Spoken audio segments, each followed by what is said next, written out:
Bonjour et bienvenue à vous, chers amis passionnés d'intelligence artificielle. Votre hôte Jean-François Sénéchal, professeur d'éthique à l'Université Laval. Comment allez-vous aujourd'hui, au moment où on enregistre jeudi 2 février? On annonce moins 30 degrés cette nuit, les amis. Donc, mon pays, c'est l'hiver, disait Vigneault, notre plus grand poète. Pour nous, c'est l'hiver, mais c'est aussi râler après l'hiver.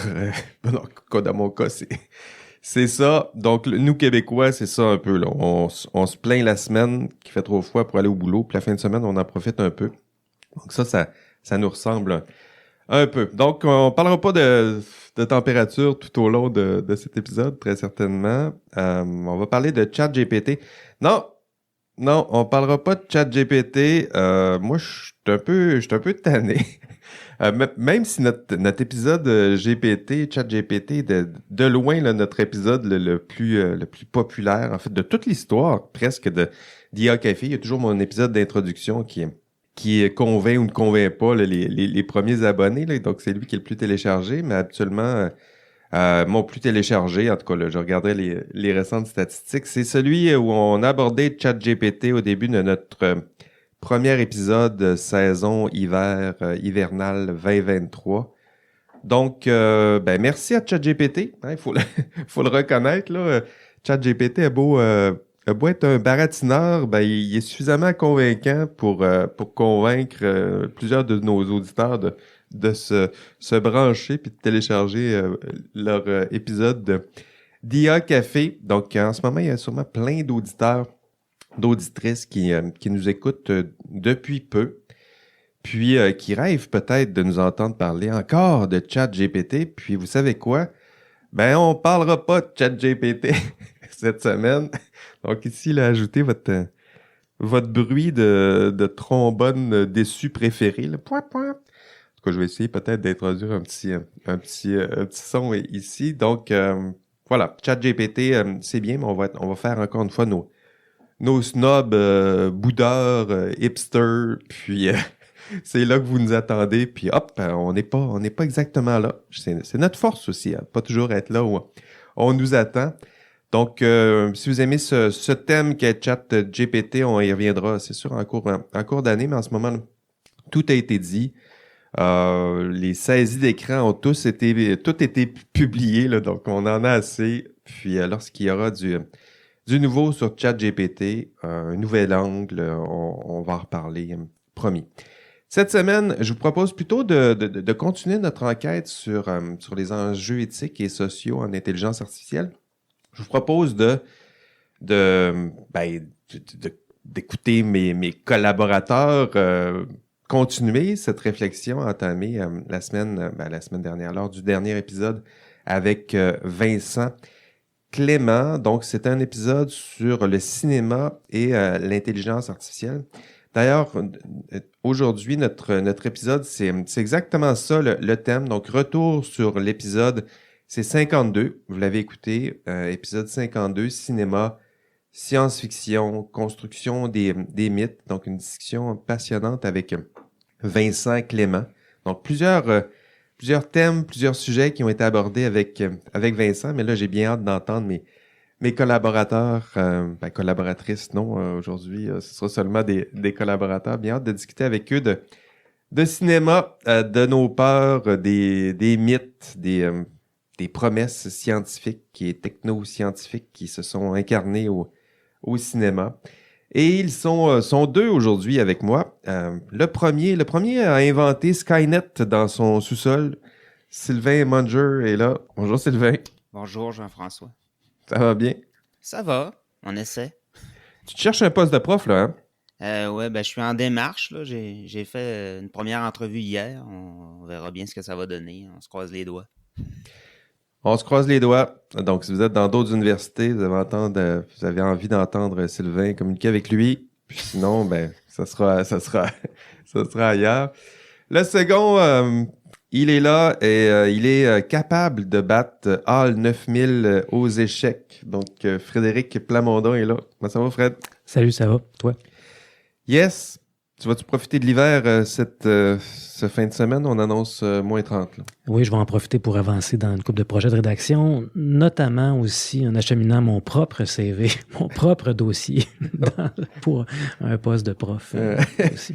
Voilà la grande quête, le grand mythe, le poste de prof universitaire. Ben oui, exact. profite du week-end. Mais comme Sylvain a déjà eu une entrevue, je sais qu'on n'a pas appliqué sur le même poste, fait que c'est tant mieux. C'est une bonne nouvelle. C'est déjà une bonne nouvelle.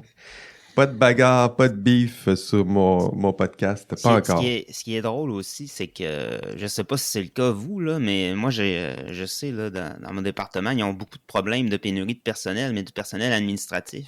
Là, moi, je me dis, je sais pas si on verra un jour où il y aura pénurie aussi dans les universités, dans nos universités comme les postes de profs. Ouais, peut-être. Peut-être, hein? Ce serait le fun, ça. En tout cas, moi, je souhaite. L'affaire, c'est qu'il y a vraiment beaucoup de chargés de cours aussi. Oui, c'est ça l'affaire. Ouais, on n'est pas les seuls, là. Anyway, on s'amuse bien, même si le poste de prof plein de titres, full agrément n'est pas agrégation, n'est pas encore là. Ça nous donne un peu plus de temps, peut-être, pour faire des podcasts, pour nous intéresser à des thèmes qui nous passionnent, faire de la recherche au sens propre dans notre cas. Je suis convaincu que vous avez fait comme moi, là. On a lu beaucoup cette semaine sur le cinéma, l'intelligence artificielle, puis les mythes, la construction des mythes. Voilà, on se donne un thème, puis on fait de la recherche. Justement, bien hâte de vous entendre, messieurs, sur les thèmes abordés lors du podcast. Donc, l'histoire de l'intelligence artificielle, l'histoire des principales figures mythiques aussi de l'intelligence artificielle au cinéma. Puis, l'idée que les grandes promesses scientifiques en intelligence artificielle se matérialise d'abord, c'était une des hypothèses de Vincent, se matérialise d'abord et aussi au cinéma et sur nos écrans. Commençons par Sylvain, peut-être. Sylvain, qu'est-ce qui a attiré ton attention dans cet épisode? Sur quelle piste de réflexion là, tu t'es lancé? Oui, ben moi, une première remarque que j'aurais à faire. Je sais que l'émission commençait en parlant des mythes, là. On présentait certaines figures, certains exemples. Mais moi, ce qui m'avait frappé aussi en même temps, pour connaître un peu la littérature, hein, c'est un élément sur lequel je voulais revenir, en fait, là. Mais ce qui est intéressant, parce que là, lorsqu'on essaie de faire la généalogie un peu de la vie artificielle comme telle dans la littérature, on revient toujours, là, le premier, c'est vraiment dans l'Iliade qu'on l'observe. Et ça prend la représentation d'un dieu qui s'appelle Héphaïstos. Et c'est intéressant. Héphaïstos, parce que ça dit beaucoup de choses, je pense, par rapport à notre rapport à la technologie. Je vais m'expliquer un petit peu. Il faut que tu me rappelles, l'Iliade, là, je l'ai écouté en audio à l'époque où il y avait des cassettes. Donc, je me rappelle de la boîte d'à peu près 22 cassettes je peux pas te donner le numéro, par exemple. Que j'ai écouté en courant. Là, donc, il va falloir que tu me rappelles ce bout d'histoire-là. OK. Ben, en fait, là-dedans, là, vous avez... il y a le Panthéon, là, on parle de différentes divinités là-dedans. Mais il y a un des dieux qui s'appelle Héphaïstos. Et lui, il n'est pas comme les autres. Ce dieu-là, c'est un dieu forgeron, c'est l'artisan, c'est le fabricant, c'est lui qui a le savoir-faire technique. Et c'est sa seule distinction, en fait. Et ce qui est intéressant, parce qu'on met l'accent, là, il est dépeint comme ça, là, Homère va parler un peu là, de ses traits physiques. Et ce qui est intéressant, c'est que c'est un dieu qui est infirme. C'est un dieu qui est laid. Il est pas beau. Il est hideux même. Et ça, même au point de boiter, là, il a de la difficulté à marcher. Et ça, dans le Panthéon, c'est vraiment une singularité. Parce que normalement, les autres divinités sont très beaux. Ouais. Exactement. Ils ont un physique parfait. Ils ont des corps parfaits. Donc, c'est des symboles là, de jeunesse et de virilité. Et dans le cas d'Héphaïstos, c'est comme s'il était un peu le paysan du groupe, si on veut, là, qui a été magané par la vie. Et puis... qui a des problèmes, qui a des besoins, qui a des manques. Exactement. Donc, lui, c'est un peu... Puisqu'il est handicapé, Alors là, les outils techniques, les machines qu'il crée, qu'il développe, sont là pour un peu compenser cette infirmité-là. Et c'est un peu comme si sa situation, disons, de fragilité physique rendait nécessaire la création d'assistants autonomes. On dit des automates là-dedans, qui vont en fait l'aider là, dans son travail. Lui, il s'occupe de la forge, là, il s'occupe de fabriquer des choses. Alors, dans le traitement d'Homère, on va le présenter en faisant son travail avec des espèces de soufflets là, qui vont s'activer avec des commandes vocales, donc envoyer plus d'air pour les faire chauffer, augmenter la chaleur. Il y a des trépieds aussi qui sont présentés, des trépieds qui se promènent tout seuls. Ils se promènent tout c'est seuls. de là que ça vient, cette image-là. Exactement. Ils se promènent tout seuls pour apporter des outils, pour apporter à boire, Et ces trépieds-là, ben, ils servent aussi en même temps les autres dieux. Il y a des servantes d'or aussi qui l'assistent dans ses travaux, mais des servantes qui ne peuvent pas parler, ils n'ont pas de bouche, ils peuvent juste écouter, ils peuvent juste obéir, ils ne peuvent pas parler. Mais parmi les autres créatures de création d'Héphaïstos, il y a aussi un géant en bronze, là, Talos. Ah voilà. Exactement, qui est défenseur de l'île de Crète. Lui, sa fonction, c'est d'être un gardien. Et il y a des chiens aussi faits en or et d'argent qui sont des gardiens des portes du palais d'Alkynos. Je ne sais pas exactement c'est quoi le palais d'Alkynos, mais ils ont eux aussi des fonctions de gardiennage.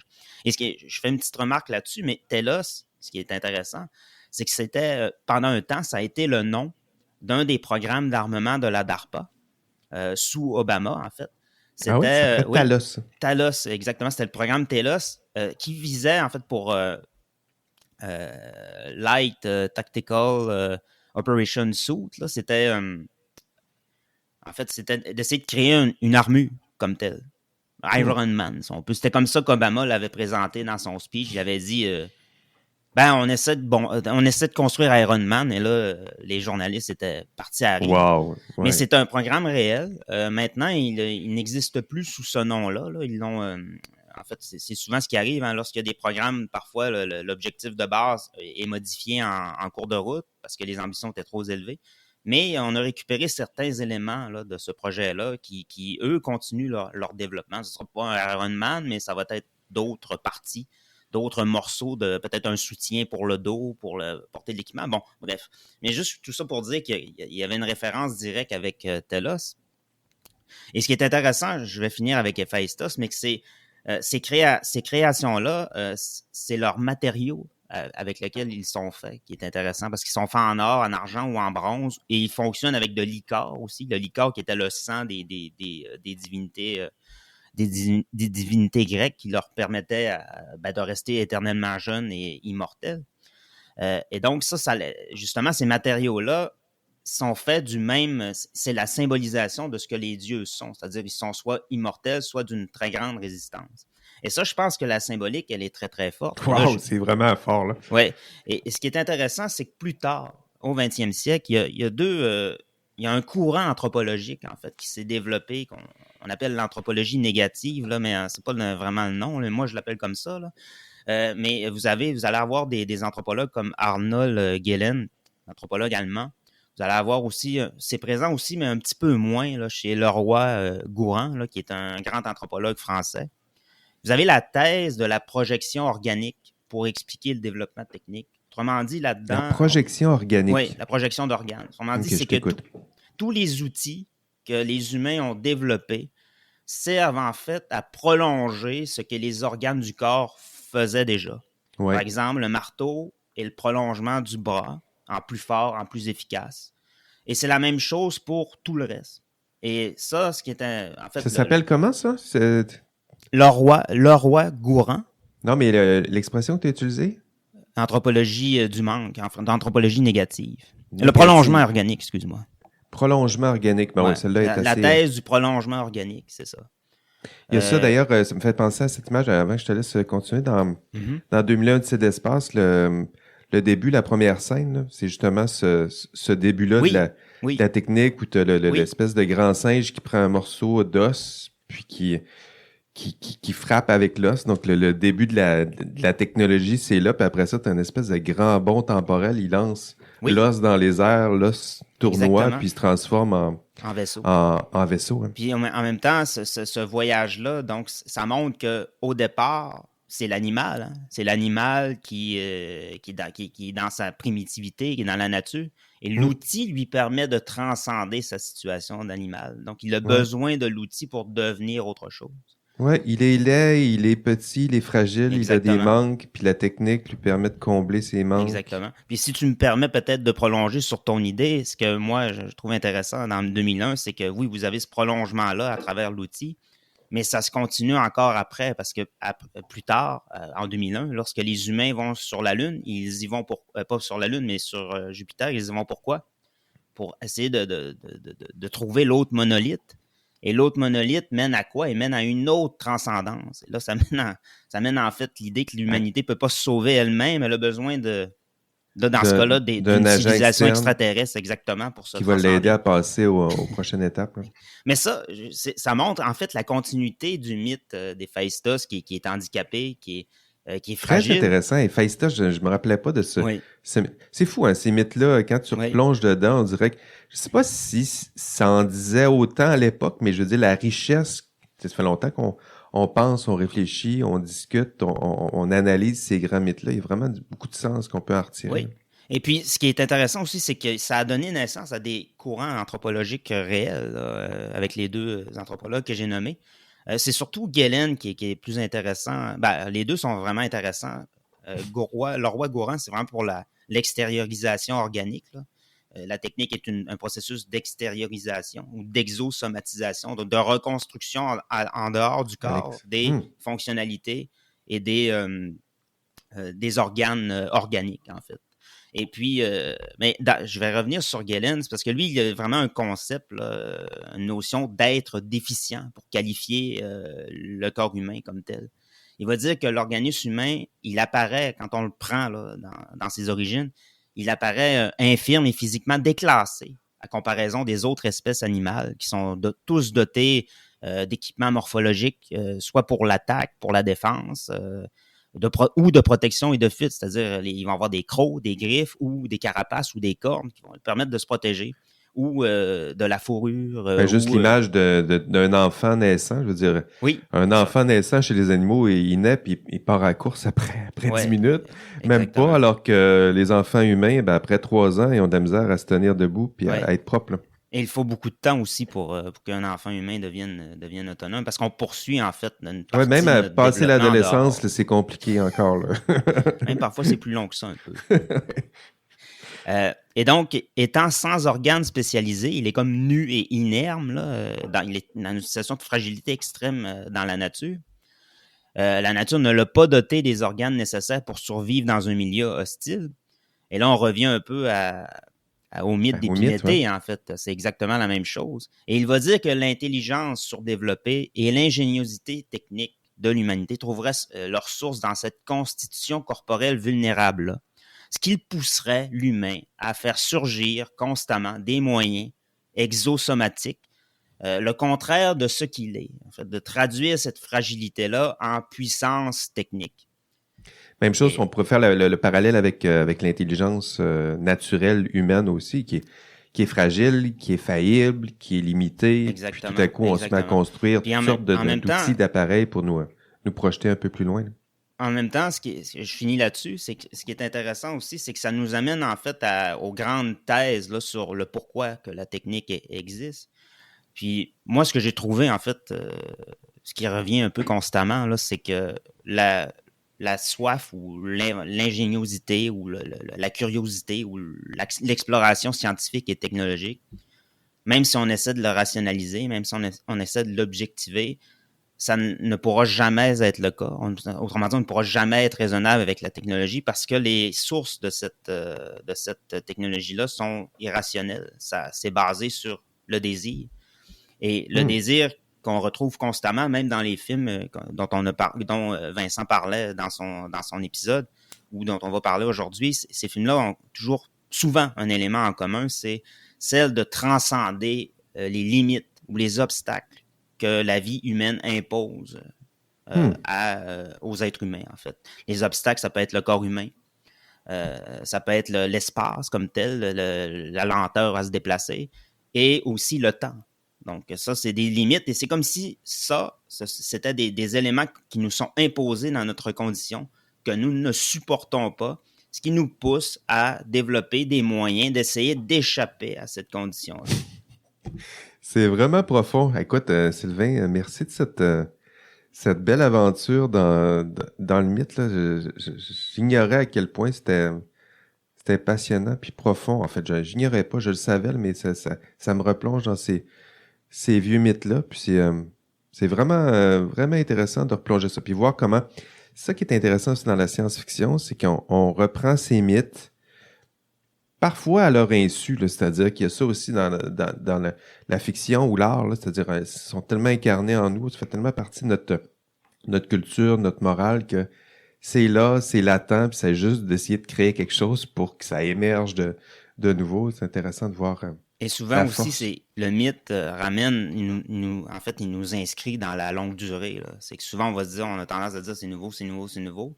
On se rend compte que finalement, c'est pas si nouveau que ça. Je me rappelle d'un livre de Joseph Conrad, là, Le héros aux mille visages, où lorsqu'il, en fait, quand on regarde tous les grands mythes, peu importe les cultures, il y a quand même un monomythe. Là. Il y a un mythe qui est commun à presque toute l'humanité. Là. C'est intéressant parce que c'est un mythe que Hollywood va réutiliser constamment. Là. C'est un peu celui qu'on retrouve dans Star Wars, c'est un peu celui qu'on retrouve dans Avatar, c'est un peu celui qu'on retrouve dans Lord of the Rings. C'est celui du héros là, qui est sorti de sa vie banale, là, de son espèce de village, et qu'il est appelé une grande cause. Il s'en va dans une quête, et cette quête-là, il va acquérir des pouvoirs, des capacités, ça va le transformer, ça va le transcender, et il va revenir pour sauver, en fait, sa collectivité. Ça, c'est le monomythe de Joseph Conrad, ça. Et c'est récupéré, c'est toujours la même chose. Et c'est pour ça que les films qui racontent cette histoire-là, comme The Matrix, c'est ça aussi, font autant de succès, et autant de succès dans le monde parce qu'ils sont universels. Ah oui, les 12 étapes. Vous irez lire ça, là, les 12 étapes, là, si vous essayez d'écrire un scénario, là, les 12 étapes de Conrad, le monomythe, je me rappelais pas qu'on l'appelait comme ça, mais il y a plusieurs phases, puis ces phases-là, vous les voyez dans plusieurs films. J'avais d'ailleurs essayé de structurer mon cours en fonction de ces étapes-là, là, en me disant le premier cours, le quatrième cours, je me rappelais que la quatrième étape, c'était il rencontre un mentor. Là, je me disais, c'est ça. Avec mon quatrième cours. Avec des capacités, comme ça, là, c'est un le mentor lui offre en plus un outil. Là, je me dis, OK, dans mon quatrième cours, je vais leur faire rencontrer tel philosophe qui leur offre une grille d'analyse. Puis, tu sais, là, j'étais loin dans mon... mais c'est vraiment bon. Je vais te prendre l'idée tout de suite. Je l'ai déjà fait. Puis, je l'ai dit en plus à ce podcast-là. Là, vous le saurez. Merci, Sylvain. Passionnant encore de t'entendre. Fred, quelle piste t'as emprunté, où t'es allé à partir du cinéma, science-fiction, qu'est-ce qui attirait ton attention, où tu t'es retrouvé une semaine plus tard, là? À écouter Sylvain, puis... à prendre des notes, je te voyais prendre des notes. Oui, j'ai pris des notes, en fait. C'était super intéressant, puis je vais en profiter pour essayer de faire une espèce de lien avec ce que je m'apprête à dire, parce que il y a un classique de la philosophie occidentale, qui est les politiques d'Aristote, dans lequel l'Héphaïstos est mentionné, notamment, à un moment donné, j'ai oublié dans quel chapitre, puis là, je le dis aux auditrices, aux auditeurs, validez ce que je vais dire là, parce que je sors ça du sac des boulamites de ma mémoire, là.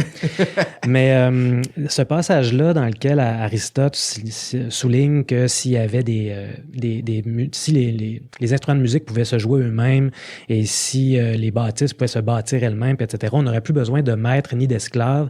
Ça s'inscrit dans une section du texte où il explique en gros comment la structure familiale doit s'organiser pour correspondre aux visées de la cité, aux visées supérieures de la cité, donc pour, si on veut, pour rendre compte de l'art politique lui-même. Puis là-dedans, il place évidemment le père de famille qui a certaines tâches, un certain rôle, une certaine fonction dans la cellule familiale, dans la cité. Puis il décrit un peu c'est quoi cette fonction-là, qui est une fonction de gestion, somme toute, si on veut. T'sais. Le bon père de famille. Oui, exact. Puis ce qui est intéressant avec, si ma mémoire est bonne, avec ce passage-là, en fait, qu'on utilise souvent pour souligner je dirais, la contribution du mythe pour notre imaginaire sociotechnique, si on veut. C'est là que je viens de faire le lien avec ce dont je vais parler. On l'utilise pour montrer que déjà Aristote avait une idée l'idée de l'automatisation, mais en fait, ce passage-là, ce qui soulève un peu plus comme question, c'est quels sont les impacts de la technologie dans les rapports humains? C'est comment est-ce que ces technologies-là ou comment ces constructions-là, ou dans le cas d'Aristote, évidemment, comment les automates, comment le pouvoir divin qui prend forme dans une technologie, par exemple, peut venir modifier les interactions humaines puis nos rapports sociaux. Puis ça, c'est quelque chose qui, chez Aristote, moi, qui m'a tout le temps un peu étonné parce qu'il est très d'avance sur son temps. Souvent, notre façon de comprendre la technologie, c'est des approches qui sont plus déterministes. La technologie s'impose à nous d'une certaine façon, puis va déterminer nos comportements, ou notre nature va déterminer le développement technologique, si on veut. Mais il y a d'autres approches. Moi, c'est celle-là que j'explore aujourd'hui, qui sont les approches sociotechniques. Là, il y en a plusieurs. Celle qui a retenu mon attention, surtout concernant ce que Vincent Clément disait lors du dernier épisode, c'est l'approche qu'on appelle l'imaginaire sociotechnique, qui a été développée entre autres par Sheila Jasanoff, qui est une sociologue américaine, je pense, qui a été un peu controversée pour d'autres raisons, mais son discours là-dessus est assez intéressant. L'imaginaire sociotechnique. Oui, les imaginaires sociotechniques. Puis, il y a un sociologue français qui s'appelle Patrice Flichy aussi, qui, dans son analyse ou l'examen des activités de travail dans un contexte de changement technologique, va l'utiliser. En gros, ce qu'on appelle l'imaginaire sociotechnique, puis c'est pas à ce point-là compliqué, ça décrit les futurs possibles. Fait que notre imaginaire sociotechnique, c'est comme une espèce de lexique, si on veut, des symboles ou des images ou des attentes qu'on a envers la technologie qui sont possibles ou qui sont adjacents à notre réalité. Fait que c'est rarement un imaginaire qui est complètement déconnecté de la nature humaine. C'est toujours un peu adjacent au possible. Puis parce que c'est des descriptions d'un futur possible, c'est performatif. Ce que ça veut dire, c'est que même si la réalité technologique n'existe pas encore, le simple fait de l'imaginer, de vouloir ou de vouloir l'éviter ou de vouloir l'obtenir, si on veut, détermine des comportements.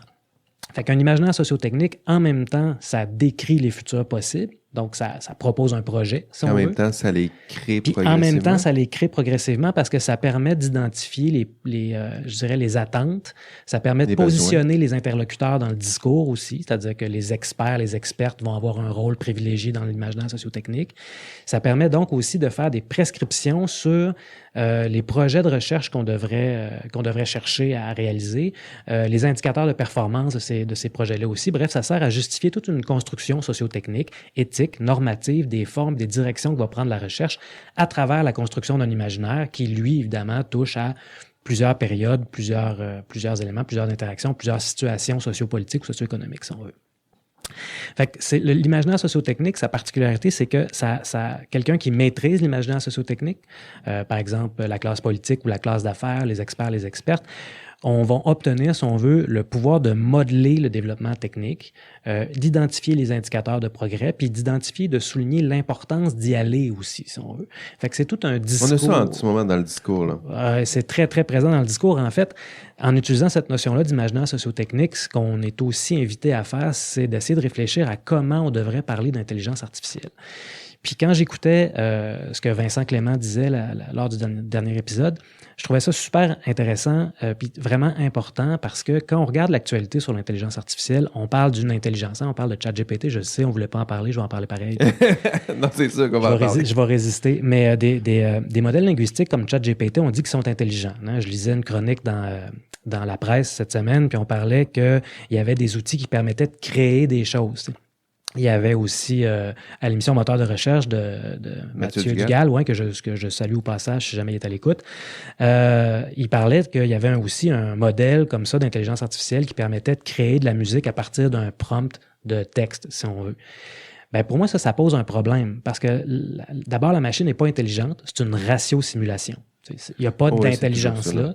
L'apprentissage automatique, c'est une mauvaise façon de le nommer parce qu'une machine n'apprend pas du tout comme un être humain apprend, dans un contexte socialement riche, dans un contexte où la sémantique, l'herméneutique jouent des rôles importants, où les sens, les symboles jouent un rôle important.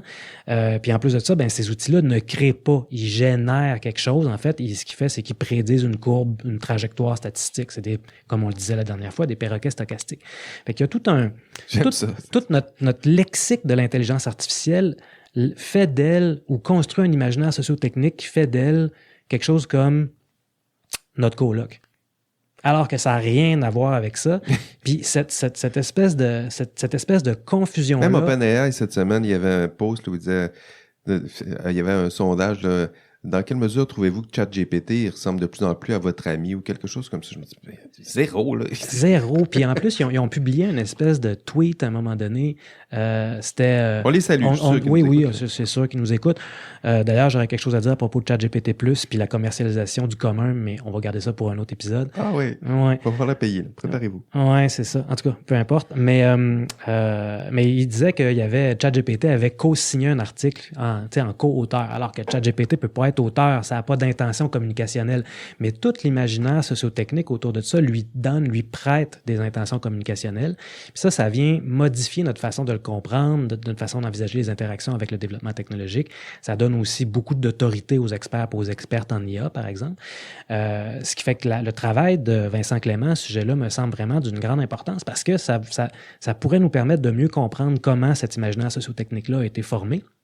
Puis, quel type de lexique on pourrait essayer de développer, si on veut, pour parler de l'intelligence artificielle sans lui donner un caractère trop anthropomorphique, si on veut, pour vraiment la replacer dans... Où elle est, qu'est-ce qu'elle fait, dans son imaginaire sociotechnique à elle, qui est une machine à saucisse, peut-être super compliquée, transversale sans doute. Machine à saucisse, je suis sûr que ça va attirer moins de financement, là.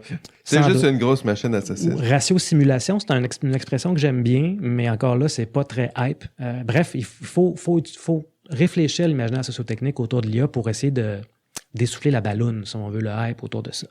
Ce qui m'amène à parler des imaginaires dont Vincent Clément parlait, en gros, que moi, j'ai comme fait en deux grandes catégories. Donc, les imaginaires sociotechniques qui correspondent à l'idéal industriel, puis les imaginaires sociotechniques qui correspondent à l'idéal post-industriel. Faisons ça simple. L'idéal industriel, c'est quand l'industrie devient une seconde nature. Quand on a commencé à penser l'industrie, qu'on a commencé à réfléchir le monde, on s'est dit, tiens, avec les mathématiques, avec la géométrie, avec ce qu'on est capable de percevoir, avec les cycles qu'on peut décrire, on est capable de réorganiser le monde, de gérer le monde. Puis, quelle est la meilleure façon de faire ça? L'industrie. Là, vous avez la révolution industrielle. Alors que l'imaginaire post-industriel, au contraire, c'est pas l'industrie qui devient une seconde nature, c'est l'information qui devient une seconde nature. Donc là, évidemment, on commence à comprendre que pour contrôler, pour être capable de faire, si on veut, des actions logistiques, pour coordonner nos activités, c'est l'information qui est importante. Puis avec l'information, ce qui vient, c'est un contrôle des flux d'informations, des choix sur quelle information on garde, quelle information on garde pas. Si vous avez assez d'espace sur votre serveur, vous gardez tout puis vous décidez quoi faire avec après. Mais ça permet aussi d'influencer la culture, comprendre la culture, influencer les comportements, puis ce genre de choses-là. Puis quand on regarde les films, en fait, les œuvres que dont Vincent Clément parlait, ils sont, en intelligence artificielle, ils sont tout le temps mélangeants entre les deux. Dans l'imaginaire industriel, souvent, on va opposer la machine et les êtres humains. Pensez au Luddite, par exemple. Pensez à HAL 9000, pensez à Terminator, ce genre de choses-là. Alors que dans l'idéal post-industriel, on a plutôt tendance à montrer qu'ils sont en interaction, puis qui se construisent un et l'autre à travers ces interactions-là, un peu comme ChatGPT prétend le faire, mais comme Her, comme par exemple ce qu'on voit dans Ex Machina aussi, ce genre de choses-là. Puis si vous remontez même jusqu'au début, puis là, Vincent Clément n'en parlait pas, mais je le souligne, Fritz Lang, Metropolis, intelligence artificielle aussi. Robotique, très incarné. Là, très incarné, très industriel. Ensuite, Rossum Universal Robot, ou RUR, d'où est-ce que de Čapek, qui a inventé le mot robot, si on veut. C'est un film, ça? Non, c'est une pièce de théâtre. Ah, voilà. Ouais, c'est pas un film, mais c'est une pièce de théâtre, mais je pense qu'il y a eu probablement des films, en tout cas. Sûrement des adaptations. Probablement, dans lesquels les robots revendiquent des droits, par exemple. Puis là, il y a des interactions avec les scientifiques. On est plus dans un idéal post-industriel. Il y en a d'autres, les Borg. Dans Star Trek, n'est-ce pas? Oh, partez-moi pas sur Star Trek. Non, c'est ça. Il y a War Games, un vieux film des années 80, très vintage, qu'il faut voir où est-ce qu'un jeune homme va pirater l'ordinateur central de la CIA puis déclencher une troisième guerre mondiale sans faire exprès. Encore là, c'est une intelligence artificielle désincarnée en opposition. Mais en même temps, il y a le Hitchhiker's Guide qui présente une intelligence artificielle qui est complètement dépressive parce qu'elle est capable de comprendre les principes mêmes de la physique, puis elle comprend les lois de la nature, mais ce qu'on lui demande de faire, c'est d'ouvrir des portes, finalement, elle s'emmerde totalement. 42, j'ai juste ça à répondre. 42, exactement. Voilà. On peut parler aussi de Westworld, l'original, pas la version la plus récente, dans lequel aussi il est question d'intelligence artificielle qui vont être à la fois en opposition et en même temps en interaction parce qu'ils cherchent à se libérer de quelque chose. Bref, les deux imaginaires sont connectés ensemble, post-industriel puis industriel. Puis c'est ça qui alimente notre compréhension de l'intelligence artificielle. Puis personnellement, je pense que le travail que Vincent Clément va faire peut peut-être contribuer justement à mieux comprendre ça, puis à commencer à nous donner des pistes sur un lexique d'intelligence artificielle qui pourrait remplacer celui qu'on a là, qui est un peu trop anthropomorphique à mon goût, qui cache un peu la réalité des choses, comme la chaîne de valeur de l'intelligence artificielle, ce que ça fait réellement l'intelligence artificielle, ce que ça peut nous apporter, les la place neurones que ça aussi, prend. je reviens encore, là, c'est ma Exact. petite marotte. Là. Ouais, c'est Ben, ça. neurones, c'est très physiologique, on est loin de ça. On est loin de ça, mais c'est comme si on était pris un peu avec ça. Il faut dire que Minsky a inventé 2 expressions en même temps, paraît-il, intelligence artificielle et mot-valise. Et mot-valise, oui, ça, c'est ce qu'on dit aussi. Les deux en même temps, d'un seul coup. Quelle brillance. Ben merci, Fred. Belle réflexion aussi. Écoutez, je passerai tout de suite à la deuxième partie. Je serais intéressé de savoir, qu'est-ce qu'on peut ajouter. Je sais que Sylvain avait quelque chose à rajouter. Oui, en fait, c'était pour poursuivre un peu peut-être par l'exemple. On vient de parler tout à l'heure de l'imaginaire sociotechnique, industriel ou post-industriel, puis on mentionnait que les thématiques, les films sur l'IA, en fait, mélangeaient les deux. Je pense qu'il y a un exemple qui est très parlant de ça, c'est The Matrix, là, le premier film. Ah oui? Il y a le thème de la révolte, mais en même temps, ce qui est intéressant, c'est que là, on est dans l'information aussi qui est pure. En fait, la matrice, pour moi, c'est ce que je trouve intéressant dans ce film-là. Et parfois, je ne sais pas si c'est mon interprétation. C'est pas mon interprétation, c'est parce que j'ai travaillé déjà un petit peu sur le sujet, là. Mais ce qui est intéressant là-dedans, c'est que le monde en dehors de la matrice, qui est la réalité, c'est la réalité, et la matrice, c'est une simulation. Mais le monde réel, et en fait, tout le film, on demande aux gens de se réveiller, de se sortir de la matrice, mais en même temps, la matrice, en dehors de la matrice, le monde réel, il n'est pas très attirant. Il est en fait, il est complètement détruit. Il est sale, il est noir, il est sombre. Il est contrôlé par les machines. Il est contrôlé par les machines. La nourriture n'est pas bonne. Exact, on c'est s'en ça, rappelle. exactement. Il y a un passage où on dit que c'est comme, où on le montre. En fait, c'est une espèce de bouillie, là, complètement, ça a l'air complètement dégueulasse. Leur nourriture, oui. Exactement. Donc, la réalité est beaucoup plus dure que la simulation, qui est supposément l'état de servitude. Et l'épisode de la trahison de Cypher le montre bien. Hein, il dit carrément à l'agent Smith qu'il préfère la servitude dorée de la matrice plutôt que l'austérité, la précarité, la dureté de la réalité. Il dit « rebranchez-moi ». C'est ça qu'il dit à l'agent Smith. Il préfère le mensonge. La réalité, j'en veux pas. Là. Exactement. Laissez-moi vivre dans le rêve, dans le mythe. Je préfère vivre dans le mensonge. Là. Au moins, là, je serai heureux. Et même, si on pousse un petit peu plus loin, après tout, la tâche de Neo dans le film, on va dire c'est libérer les humains. Mais pour moi, en fait, pas pour moi, mais sa tâche, c'est peut-être plus d'échapper d'abord à la simulation. Ce n'est pas d'échapper à la simulation, c'est de la défendre, en fait. C'est de la réparer et de l'humaniser en se libérant des machines. Le problème avec la matrice, c'est les machines qui la contrôlent. C'est pas la matrice elle-même. Ouais. Au fond, ce qui est insupportable dans le fait d'être à l'intérieur de la matrice, c'est vraiment ça. C'est qu'elle est pas sous le contrôle des humains. Et l'injustice à corriger, c'est celle-là. C'est pas la matrice. C'est pas de détruire la matrice. Et le film se termine sur la déclaration de guerre de Neo. Je cite, « Je vais montrer à tous ces gens ce que vous ne voulez pas qu'ils voient. Je leur ferai voir un monde sans vous, un monde sans loi ni contrôle, sans limite ni frontières, un monde où tout est possible. Ce qu'il annonce n'est pas la reconquête de la Terre, ou la libération des humains, ou la reprise en main de la Terre, c'est la conquête de la matrice. Parce que dans la matrice, ce qu'on montre constamment, lorsque les gens savent qu'ils sont dans une matrice, dans une simulation, c'est qu'ils ont des super pouvoirs. Ils peuvent sauter plus haut, ils peuvent pratiquement voler, ils peuvent bouger très rapidement. Donc, c'est ça qui est proposé à l'humanité.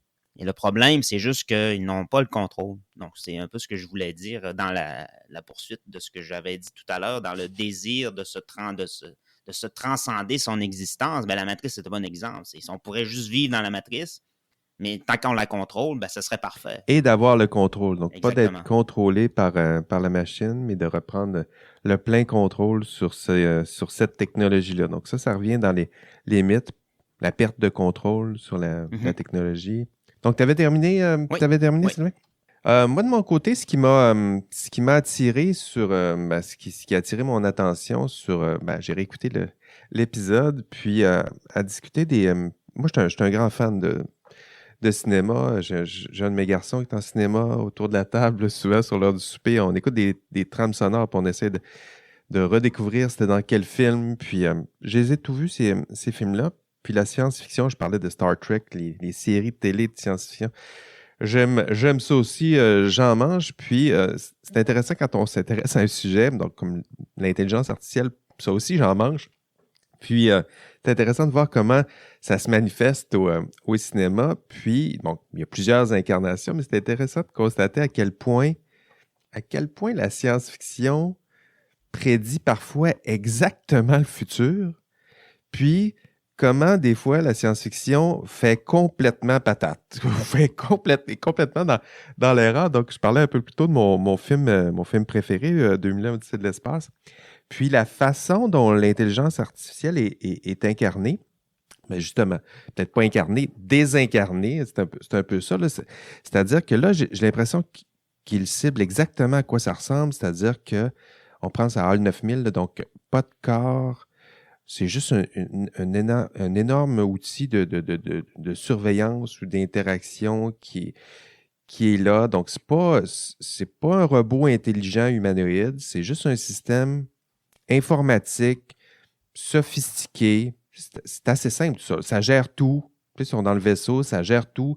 Ça prédit tout. C'est impliqué dans toutes sortes de sphères humaines. Ça collecte des données, parfois à l'insu même des habitants. Donc, c'est un peu nous. Ça voit tout, ça entend tout.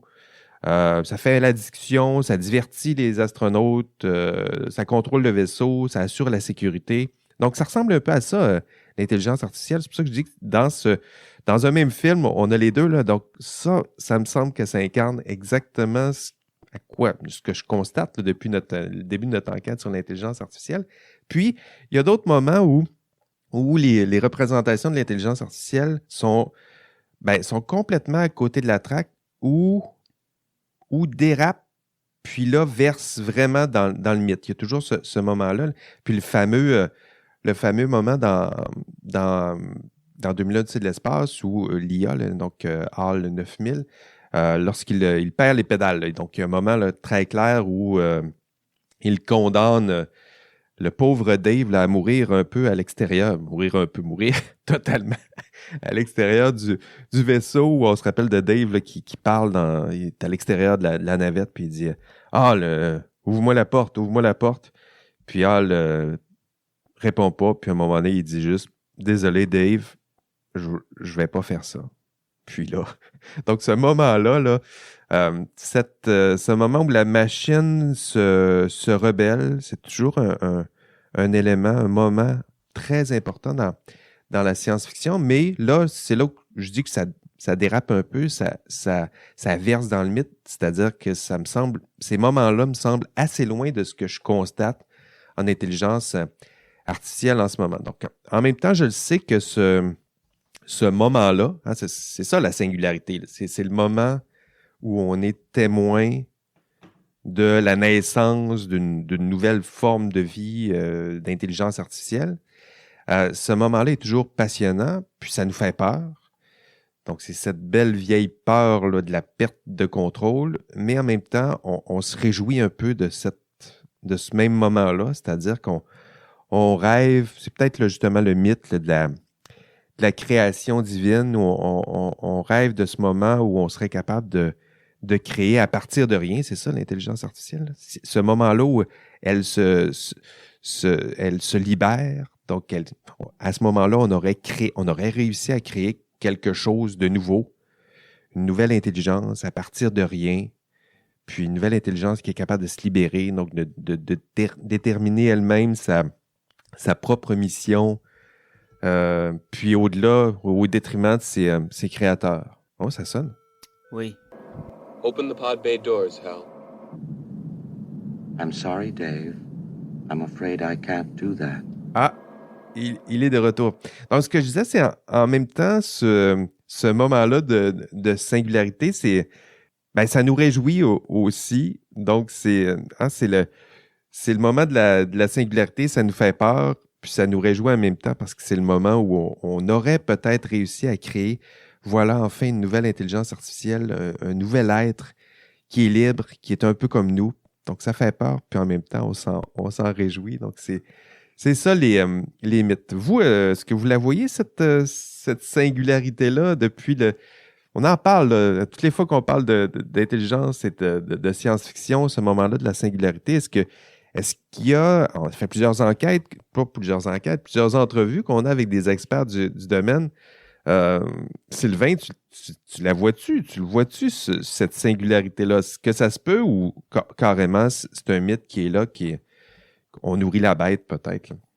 Moi, j'aurais plutôt tendance à pencher vers le mythe, là. Même les travaux qui ont été faits, qui sont faits sur la singularité, en fait, l'élément que je trouve le plus intéressant là-dedans, en fait, c'est comme une nouvelle religion. Ça a les mêmes caractéristiques d'une religion, c'est-à-dire que là-dedans, c'est l'idée du paradis un peu, là, et c'est de reproduire un petit peu le dogme du christianisme avec l'idée là, que la vie sur Terre, elle est pénible, c'est une espèce de purgatoire, mais attendez, vous aurez une existence supérieure dans un arrière-monde.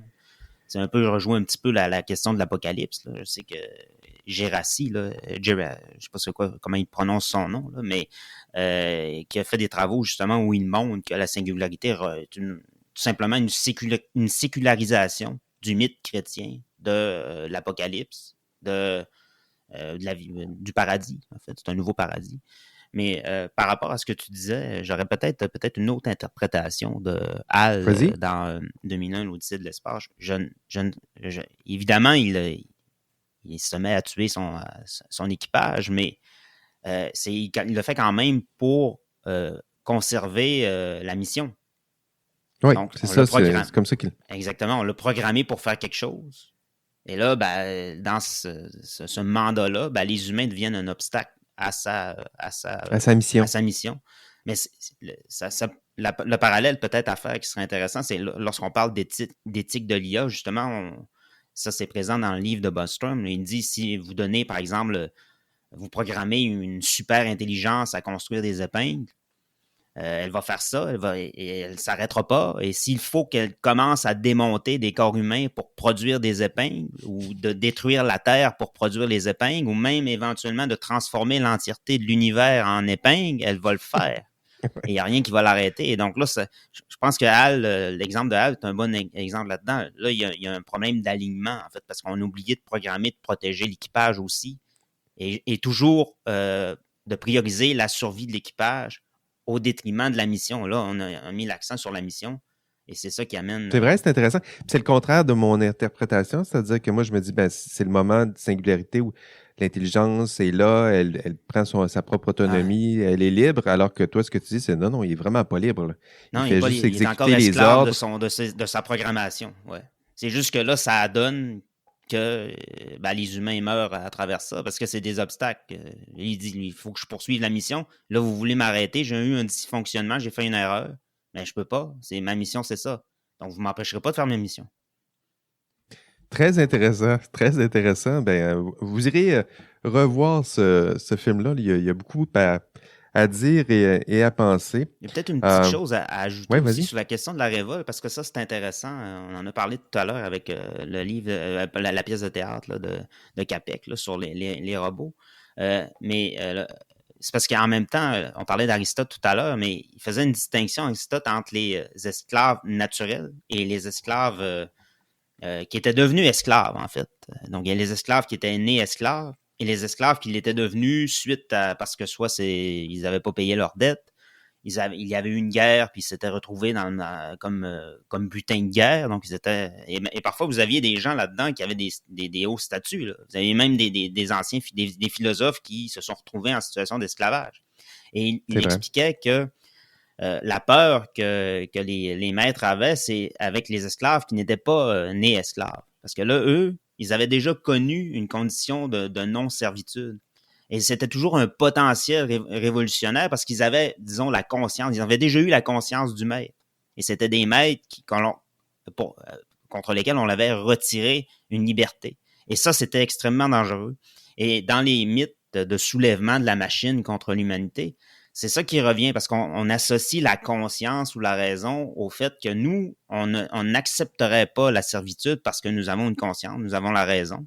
Et c'est inacceptable, la condition de la servitude. Alors, on anthropomorphise cette question, cette peur-là dans les artefacts. Dans les on se machines. dit, s'ils deviennent conscients, c'est inévitable, c'est automatique qu'ils vont se révolter. Très intéressant. Puis, c'est ça. Mais en même temps, ça reste ça relève du mythe. C'est-à-dire que des problèmes, des enjeux éthiques, j'en vois plein en intelligence artificielle en ce moment. Mais cette idée-là de singularité, de révolte, qui est toujours présente dans la science-fiction, pour moi, ça reste du mythe. Là. Donc, c'est pas, en tout cas, moi, je la vois pas en ce moment en intelligence artificielle. Si quelqu'un me disait aujourd'hui qu'il a vraiment peur que la machine se révolte, en ce moment, là, puis en même temps, si on était dans un film de science-fiction, ce serait à ce moment-là qu'on prendrait mes propos pour dire c'est le moment. Il y avait quelqu'un qui avait pas peur, puis regardez ce qui s'est passé. Il y aurait un jump dans le temps, puis on se retrouverait 50 ans plus tard, puis les machines domineraient l'univers, Skynet aurait dominé. Mais voilà, je pense que ça reste quand même cette révolte-là, cette singularité-là, c'est une peur, ça fait partie du mythe, c'est-à-dire que c'est une belle histoire qu'on se raconte, puis que comme un mythe, ça nous en apprend souvent beaucoup plus sur ce que nous sommes, hein, sur nos rêves, sur nos peurs, sur nos ambitions, mais ça nous apprend pas tant de choses que ça sur le futur. Donc, c'est là-dessus que je conclurai. Là, c'est une histoire qu'on aime bien se raconter autour du feu, ou dans les salles obscures au cinéma, mais ça reste une belle histoire. Sylvain, as-tu quelque chose à rajouter? Écoutez, vous le savez pas, là, mais entre-temps, il y a Fred qui a dû nous quitter. Sylvain, est-ce que tu as quelque chose à ajouter? Oui, en fait, il y a peut-être une autre interprétation à la singularité aussi. Il y a celle de la naissance d'une conscience, d'une super intelligence. Mais il y a l'autre version aussi où là-dedans, c'est moins l'IA comme telle qui est intéressant, mais c'est plutôt la continuité de l'histoire de l'intelligence. Et là, on est dans ces propos-là, dans ce type de philosophie-là, c'est qu'on va dire, c'est que ce qui est important, c'est que le focus, il est, quand on regarde l'évolution sur la Terre, là, de la vie sur Terre, l'évolution de l'humanité, ce qui est important, c'est pas l'espèce comme telle, c'est l'intelligence qui se développe. Donc, on prend comme objet pas les êtres vivants, on prend l'intelligence qui se développe. Et dans cette conception-là, on va dire que pour l'instant, l'Homo sapiens est le dépositaire de l'intelligence dans ce qu'elle peut faire de plus complexe, de plus évolué, si on peut le dire comme ça, ou de supériorité. Et que, ce faisant, il n'est qu'un véhicule temporaire à cette intelligence-là qui pourrait éventuellement se développer ailleurs, se continuer. Mais c'est qu'on fait comme marginaliser l'humanité là-dedans. C'est-à-dire que finalement, la Terre et même la vie sur Terre, son objectif, c'est de produire l'intelligence, de donner les moyens à l'intelligence de se développer à travers toutes sortes de possibilités. Ce sont les êtres vivants. Et qu'éventuellement, on arrive à l'Homo sapiens qui sera en mesure de créer des robots, une IA qui va pouvoir ensuite continuer être le nouveau dépositaire de l'intelligence pour permettre à cette intelligence avec un grand I de continuer de progresser. Le problème, c'est que ça prête des intentions à l'univers là-dedans. C'est comme si la vie elle a un objectif. On ensemence la vie comme ça pour produire éventuellement des intelligences comme ça qui pourraient transformer l'univers au complet, le rendre conscient. Mais ça, on est dans les c'est la beauté de ces deux thèmes-là. Là. Donc, science-fiction, cinéma, intelligence artificielle, puis à la fin, on philosophe, on réfléchit à tout ça. Passionnant. Puis tout ça à partir d'une discussion avec Vincent Clément, d'ailleurs, que j'en profite pour le remercier pour sa générosité, son humour. J'ai passé un très beau moment avec avec Vincent à discuter de cinéma, de cette culture toute particulière où on mélange science-fiction et intelligence artificielle. Ce sera tout pour aujourd'hui. Donc, merci à mes collaborateurs Frédéric Plamondon qui a dû nous quitter, Sylvain Munger qui est toujours là avec nous. Merci Sylvain. Merci aux auditeurs. Merci, oui, chers auditeurs, chères auditrices de plus en plus nombreuses. Cinéma et intelligence artificielle, donc c'était notre sujet. Merci d'être là en grand nombre. D'ailleurs, avant de conclure, je le sais que vous êtes là en grand nombre, donc je vous invite à faire votre rôle d'auditeur de podcast. Là. Je ne vous talonne pas avec ça, mais là, ça fait plus de 50 épisodes.